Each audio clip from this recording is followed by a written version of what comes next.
Hello again. Glorious day. I'm not going to point at the sun. Just thought I'd do a greenhouse update because I've not done one for three weeks, I think it is. So excuse the mess in here, because this is the plot where my shed's gone. So I keep some bits and bobs in here.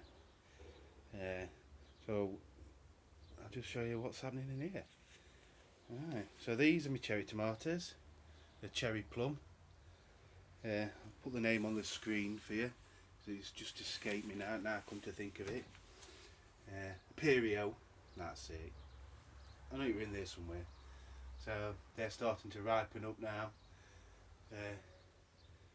So lovely tasting cherry tomato these. It's the third year I think I've grown them, and for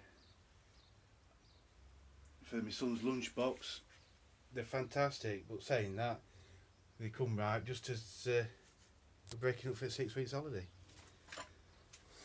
There'll be some left in when it goes back in September, no doubt. These are my Shirley's. Only done 2 varieties this year. I know I usually do quite a few heirloom varieties, but apart from the Perio, which are a heirloom variety, I've not done me main tomatoes, my salad tomatoes, as I think of them. So these are getting quite a good size now. Plenty on. Peppers, not doing too good. I mean, I've got one down there. You can see that. It says Jimmy Nardell. There's another plant there with another one on, but they don't seem to be enjoying it up here. They're doing better in the other greenhouse, which I'll show you in a minute. So, and these are the, can't remember what they were called now, the peppers that Dave on here gave me. So that's that really. Dwarf French beans, they've been awesome. But in fact, it were almost a quarter of a carrier bag I took off them Sunday morning for a Sunday dinner, and we didn't use them all, so we'll be having them tonight with that lovely cauliflower that were in one of my previous films. So and the good thing is that these are still producing, and me climbing French beans, cobra, are just setting beans as well. So as soon as they're starting to produce, I'll hack these down. I think we had some on here Sunday, and there's still tons left. I'll cut these down, and then I can just in time to start taking leaves off bottom of my tomatoes and get some good air in. Hopefully I'm not getting it blight like I did last year. I can't remember if I did a video on that, but middle of August I lost all my tomatoes out my other greenhouse. Every single one of them succumbed to blight. I think that's why I panicked so much when I thought I'd got it on my potatoes, and sprayed my potatoes, sprayed my tomatoes, because it was a bit of a pain in the old backside when I lost all my tomatoes last year. So hopefully I'll not lose any this year. So yeah, quite happy with these. Although I think the ones in the other greenhouse are doing a bit better. So that's it. I think not much to report from up here. Brassicas going on there. My bull-headed cabbage. They're not balled up yet. Got some red cabbage. That's the parsnip bed and carrot bed. Pretty useless, but then again, I weren't expecting to have a bed full, but a few more than that would have been okay. And that row is the lonely one there. Main crop potatoes, second earlies, peas just started to get pods on, so they're very late, but I put them in late. Rhubarb, we've cleared that other day, so is it's come back. Well, I'll not be having any more off that, and I'll be leaving the rhubarb plant as I've got some.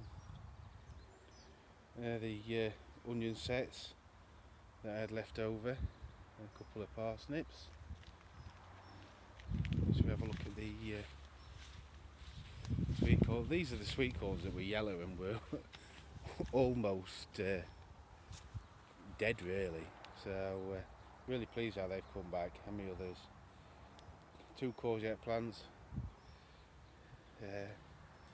and me cauliflowers, which are a mid-season one, I think. They're not.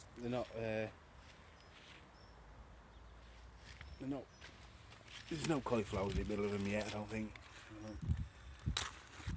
So they'll be a bit later. The beds where I had my garlic. There's a row of carrots in there, autumn carrots.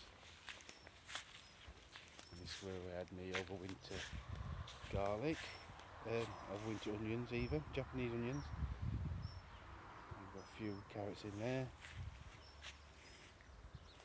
And at least some of my shallots that I grew from seed are doing well. In fact, there's something up with the soil in my allium bed on the other allotment. There's got to be, because all the ones I put in from some seed have deformed.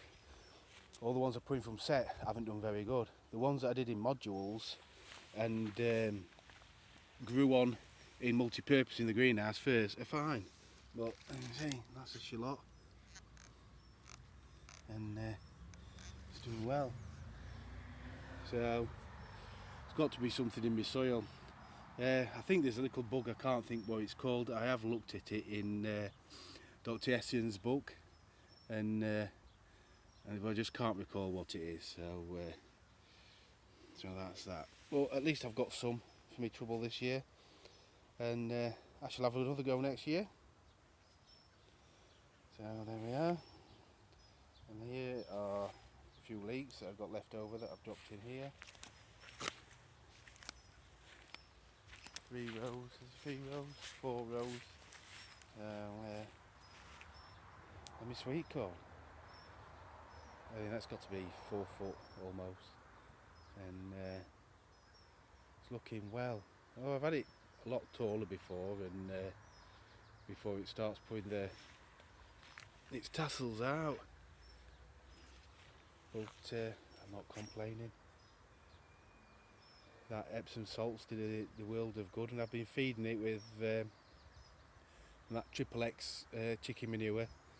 We've got a bag in a wheelie bin of water, and it's been sat there about 6 months over winter, and I've just been feeding it with that and a bit of worm tea from my wormery, and it's loving it. I've not put any fertilisers. Oh no, I'm telling a lie, I did actually put some of that Triple X or Grow Organic in the soil and a bit of Grow More, but other than that it's not had no manure in that bed, not for at least 18 months. And before that it had a top dressing of manure, and before that it had a top dressing of mushroom compost. So it's not been a heavily fertilised bed, but it's doing well. I mean, I've not seen anybody with better sweet corn than me on this allotment or on the other allotment. And there's a chap on the other allotment who usually grows the best sweet corn, and he's had to go to garden centre and buy some. Les has, so I'm pretty chuffed at that.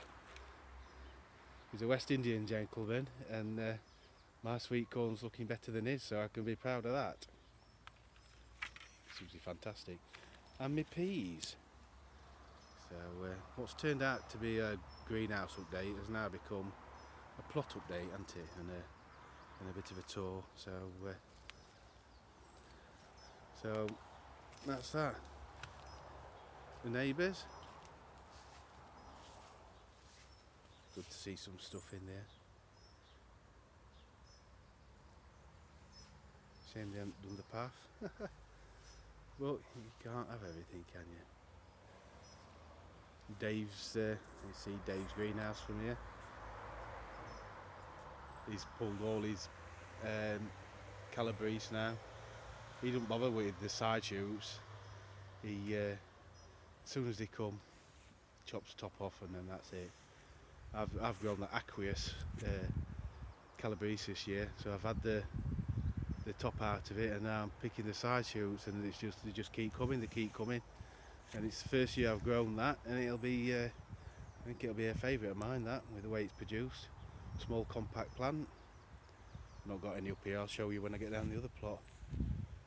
Right, that's it for update on allotment 1, and I shall see you down on allotment 2. Have a good day. I hope the sun's shining where you are, and if you're in the UK, I think it might be. Cheers, see you later.